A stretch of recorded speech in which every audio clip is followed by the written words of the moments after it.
Hello guys, welcome to my channel Riya from north. तो जैसे कि आपको पता है कि मैं अभी कॉलेज में पढ़ रही हूँ और हर एक स्टूडेंट की लाइफ में वो फेज़ आता है जब उसको कॉलेज छोड़ के जाना पड़ता है। आई मीन टू से हॉस्टल छोड़ के जाना पड़ता है। तो वो फेज़ अब मेरी लाइफ में आ चुका है। मेरे 4 इयर्स हो गए ख़त्म और परसों जा रही हूँ मैं अपने घर वापस। तो उसकी पैकिंग करते करते मुझे पता लगा कि मेरे पास तो सामान ही बहुत कम है। इतना कम सामान में कैसे लेके जा सकती हूँ घर पर। तो वो कम सामान अब मैं आपको दिखाती हूँ कि वो कितना कम है और वो मैं कैसे लेके जाऊँगी। क्योंकि मेरे घर वालों ने तो जवाब दे दिया है कि वो गाड़ी में तो आएगा नहीं, तो उसके लिए मुझे ट्रैक्टर चाहिए। तो वो अब क्या भेजेंगे क्या नहीं भेजेंगे मुझे पता नहीं है, क्योंकि मेरे पास पैक करने के लिए बैग्स भी नहीं है। So what can I do. तो अभी फ़िलहाल मेरे पास कोई ऑप्शन नहीं है, क्योंकि पापा के अकॉर्डिंग आएगा कोई मेरा लोकल गार्डियन जो मुझे बैग दे के जाएंगे। तो कहीं जाके मैं पैकिंग करूँगी। पर फ़िलहाल अभी 4:30 बज चुके हैं शाम के, तो अभी तो आना किसी का मेरे ख्याल से पॉसिबल है नहीं। अगर आ गए तो वेल एंड गुड है, नहीं है तो क्या कर सकते हैं। तो फ़िलहाल मैं आपको पहले सामान दिखाती हूँ। वेट, जैसे हो कि यहाँ पे जो भी सामान है वो है पहले ये सारी रद्दी रुद्दी आपको दिख रही होगी। ये सारी रद्दी है, ये सारी रद्दी, ये सारे वो चीज़ें हैं जो हमसे 4 साल में हमसे हमारे कॉलेज वालों ने हमारी ऐसी तैसी करा के हमसे असाइनमेंट्स ली हैं, हमारे प्रैक्टिकल्स हुए हैं, हमारी प्रैक्टिकल फाइल्स हैं, ये हमारे नोट्स हैं। ये 4 साल का खून पसीना है हमारा ये, जो कि बीएससी नर्सिंग के नाम पे बहाना उड़ता है सबको। वो छोड़ो, अभी तो ये रद्दी है, ठीक है। उसके बाद ये जो कार्टून है इसमें भी बुक्स हैं, ये जो कार्टून है इसमें भी बुक्स हैं। और बाकी अभी जो मेरे कपड़े हैं वो अलग हैं। ये जो पीछे अलमारी दिख रही है ये बंद ही नहीं हो रही है, इसका अलग ही फंडा है, ये बंद होना नहीं चाहती। इतने कपड़े हो गए हैं इसमें। और अभी मेरे बर्तन भी पड़े हैं, अभी कूलर भी लेके जाना है, मुझे डिप्रेशन हो रहा है। तो वो पैक करते करते अब जो मेरी रूममेट है, ठीक है, उसका सामान हो रहा है पैक। तो वो सामान है कुछ ऐसा, ये बैग्स हैं, ये बैग्स हैं, ठीक है, ये सारा बैग्स एंड ऑल। ये रजाई भी लेके जानी है, वो रजाई मेरी है, ऐसे ही पड़ी है, मैंने अभी क्लियर नहीं किया कुछ भी, ठीक है, बट फिर भी। और बाकी ये पॉलीथीन्स हैं, ये उसके ही हैं, ये उसकी अलमीरा है। और इतना तो हमारा भी कूड़ा कबाड़ी निकला, क्या कर सकते हैं। और शूज़ वगैरह भी बहुत हैं अभी तो। शूज़ मेरे पास है ना, और जितने कपड़े मेरे पास हैं मेरी मम्मी ने वही शूज़ और वही कपड़े मेरे पे मारने हैं कि ये हैं तो तेरे पास क्या नहीं है।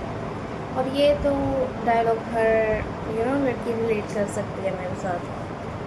तो बात अब कुछ ऐसी है कि मैं भूल गई हूँ क्या बोलना है। हाँ, तो कुल मिला के मेरी जो मेकअप ड्यूटीज़ है मेरी 32, जो कि इन्होंने नजायज़ ही डाल रखी हैं। अब जितने मेडिकल प्रोफेशन में नाइट ड्यूटी नहीं पर नर्सिंग कर रहे हैं बच्चे, ठीक है, उनको पता होगा कि अगर ड्यूटी ना करें तो हमारे पड़ते हैं, अगर एब्सेंट हो मतलब तो 2 मेकअप पड़ते हैं, और अगर बंदे ने लीव दी हो तो उसका 1 मेकअप पड़ेगा। और पूरे साल में हमें सिर्फ 10 ही दिन मिलते हैं जिसमें हम बीमार हो सकते हैं। तो वो 10 दिन मैं बीमार ऑलरेडी हो चुकी हूँ, मैंने वो छुट्टियाँ ले ली थी। उसके अलावा जनवरी में कोई इंसिडेंट हो गया था जिसकी वजह से मैं कॉलेज अटेंड नहीं कर पाई थी। अराउंड 15 to 20 डेज़ मैं कॉलेज नहीं गई थी, तो मैंने उसकी लीव दे दी। अब उस लीव के चक्कर में मेरे पड़ गए एक्स्ट्रा 18 मेकअप्स, ठीक है, और पिछले तो मेरे चलो थे ही। तो मेरे कुल मिला के 32 मेकअप्स हो गए। अब मुझे तो यही था, अगर तो मैं मॉर्निंग या इवनिंग ड्यूटी लगाती तो मुझे 1 महीना एक्स्ट्रा यही रुकना पड़ना था, पर एक्स्ट्रा मुझे नहीं रुकना पड़ा क्योंकि इतनी मेहरबानी हो गई मेरे कॉलेज वालों की कि उन्होंने नाइट ड्यूटीज़ लगा दी। और नाइट ड्यूटीज़ लगाने का मतलब कि अगर एक नाइट ड्यूटी लगाओगे तो उसके 2 मेकअप कटेंगे। तो उस हिसाब से पहले मेकअप वाले दिन मैं नहीं गई, मैं गई दूसरे मेकअप वाले दिन से, यानी कि 17th ऑफ मार्च। ठीक है, तो 17th ऑफ मार्च से लेके आज डेट हो गई है 8th ऑफ मार्च, और अभी तक छुट्टियां इंक्लूड करके मेरे मेकअप हुए हैं 13, यानी कि मैं 15 डेज़ लगा चुकी हूँ। और अब मेरा सिर्फ एक सिंगल मेकअप बचा है जो कि मैं मंडे को लगाऊंगी, यानी कि कल। और उस मेकअप में बात ये हो गई है कि जो स्टाफ है भाई साहब वो कुछ काम करके राज़ी नहीं है। ठीक है, उसका भी सारा काम करो, बाकी पूरे वार्ड का भी सारा काम करो, तो ऐसी तैसी हो जाती है बंदे की। और अभी फ़िलहाल मेरा फेस लग रहा है कि मैं सो गई उठी हूँ, तो मैं सो गई उठी हूँ, क्योंकि नाइट ड्यूटी करके आओ तो होश रहती नहीं है। तो सुबह मैं 10 बजे सोई हूँ, तो अभी मैं 4:30 बजे के करीब उठी हूँ। ठीक है, तो अब बात ये रह गया, कल की लास्ट नाइट है। पैकिंग मेरी ऑलमोस्ट डन है, ऑलमोस्ट तो नहीं डन है पर डन हो जाएगी कल तक। और कल करेंगे हम क्लियरेंस मतलब मेरी जिसमें सारी फीस डन है, सब कुछ मेरा डन है उसमें। ठीक है, और उस फीस में मतलब उस एप्लीकेशन में मैंने ये लिखना है कि सारा कुछ क्लियर है, अब मुझे जाने दो। रिक्वेस्ट करनी पड़ रही है मुझे जाने के लिए भी कि मुझे जाना है, मुझे जाने दो। और उस पर होंगे फिर हमारे इंचार्ज के साइन, उसके बाद होंगे हमारे वाइस प्रिंसिपल के साइन, और फिर मैं कहीं जा पाऊँगी मेकअप लिस्ट अपनी इनको पकड़ा के। तो अगर किसी को नर्सिंग करनी है प्लीज़ मुझसे सलाह ले लेना। प्रोफेशन को बुरा नहीं मैं कह रही हूँ, स्टडीज़ हैं, अच्छे से पढ़ोगे, अच्छी जगह पे लगोगे, गवर्नमेंट जॉब में बहुत पैसे हैं। ठीक है, प्राइवेट जॉब करोगे वहाँ पे कोई फ़ायदा नहीं है। हाँ, अगर थोड़ा बहुत आपने अपना खर्चा निकालने की कोशिश करना है तो हाँ इट्स गुड प्रोफेशन, पर इसकी बात यह है कि आप जॉबलेस नहीं हो सकते।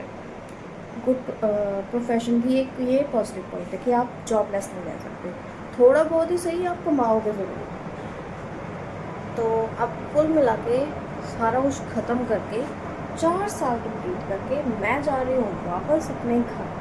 और अगर किसी को पता नहीं है, मैं हूँ बेसिकली हिमाचल से, हिमाचल में कांगड़ा से। आप कहाँ से हो मुझे वो ज़रूर बताना कमेंट सेक्शन में, और subscribe to my channel Riya from north. और अगर वीडियो अच्छी लगे तो लाइक ज़रूर कर देना, और अगर आपको कुछ मेरे से पूछना है कमेंट ज़रूर कर देना। और बाय बाय, राधे राधे।